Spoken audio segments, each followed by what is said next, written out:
संपूर्ण महाराष्ट्राने नव्हे तर संपूर्ण देशभरामध्ये मार्कडवाडी हे एक छोटंसं गाव आहे, पण या गावानं जे आहे ते एक लक्ष खेचून घेतलेलं आहे. त्याचं कारण देखील असं आहे की या गावाने मागणी केली की आम्हाला ईव्हीएम वरती मतदान करायचं नाही, आम्हाला बॅलेट पेपरवरती मतदान हवं.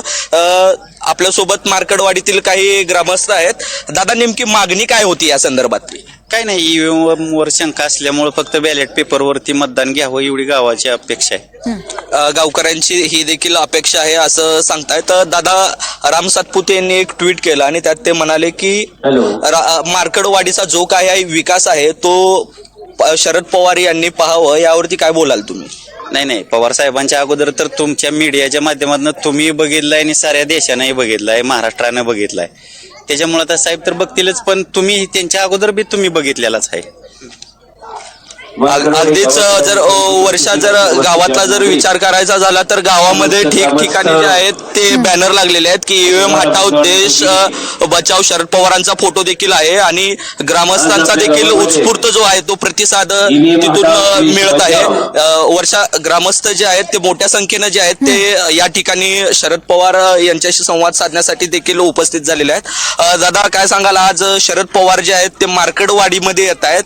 काय नेमक्या ग्रामस्थांच्या काय मागण्या आहेत आणि कशा पद्धतीने एकंदरीत संवाद साधला जाईल? हा आम्ही जी 3 डिसेंबरला बॅलेट पेपरवरची मतदान प्रक्रिया राबवली होती त्या प्रक्रियेला आम्हाला प्रशासनाने विरोध केला आणि त्या ठिकाणी आम्ही थांबलो गेलो. त्यानंतर संपूर्ण देशात संविधान बचाव, ईव्हीएम हटाव संविधान बचाव हा नारा सुरू झाला आणि संपूर्ण देशात हे लोन पसरलं, जे मार्कडवाडी गावानं पहिलं पाऊल उचललं ते. आणि त्यानंतर आमची काय परिस्थिती आहे, आमची काय मानसिकता आहे किंवा आम्ही काय खचलोय का काय पाहण्यासाठी आमच्यापर्यंत आज पवार साहेबांसारखं मोठं नेतृत्व या ठिकाणी आमचे संवाद साधण्यासाठी येणार आहेत. अगदीच. वर्षा, गावातील काही तरुण देखील आहेत. दादा, येणाऱ्या काळामध्ये राहुल गांधी हे देखील मार्कडवाडीमध्ये येणार आहेत असं म्हटलं जात आहे. काय, कसं पाहताय राहुल गांधी येणार आहेत मार्कडवाडीकडे? खरं तर मार्कडवाडी गाव महाराष्ट्रात कोणालाच माहिती नव्हतं. आम्ही बाहेर जरी कामाला जर जॉबला जर गेलो तर आम्हाला सांगावं लागत होतं की आम्ही अकलूजचा आहे, आम्ही माळशिरसचा आहे. परंतु आज आम्ही गर्वाने सांगू शकतो आम्ही मार्कडवाडीचा आहे. अगदीच. गावातले युवक देखील या बाबतीत गर्व बाळगतात. दादा, तुम्ही जो एक बिल्ला लावलाय ईव्हीएम हटाव देश बचाव, शरद पवारांचा फोटो आणि खाली मार्कडवाडी ग्रामस्थ असं लिहिलेलं आहे त्याच्यावरती, काय ईव्हीएम हटाव असं का वाटलं मार्कडवाडी गावातील लोकांना? मशीन मध्ये घोळ आहे.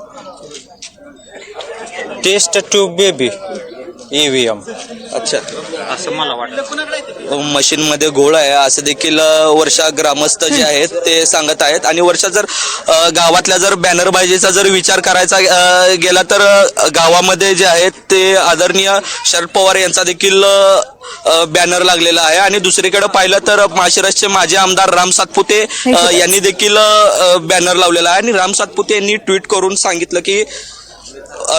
सांगितलं होतं की मार्कडवाडीचा जो काही विकास आहे ते आदरणीय शरद पवार यांनी पाहावं. तसंच मोहिते पाटलांनी जे काही कारखान्यांमध्ये भ्रष्टाचार केले असतील किंवा जे अकलूजमध्ये भ्रष्टाचार झाला असेल त्याकडे पण शरद पवार यांनी पाहावं, अशी वर्षा जी मागणी आहे, असं जे आव्हान आहे ते राम सातपुते यांनी ट्विट मार्फत केलेलं आहे. वर्षा, निश्चितच सौरभ, त्यामुळे अर्थातच अजूनही या सगळ्या ग्रामस्थांना ईव्हीएम वरती संशय आहे. ते शरद पवारांसोबत संवाद साधतील आणि पुढे शरद पवार काय भूमिका घेतात याकडे आपलं लक्ष असेल. तुर्तास धन्यवाद तुम्ही दिलेल्या या सविस्तर माहितीसाठी.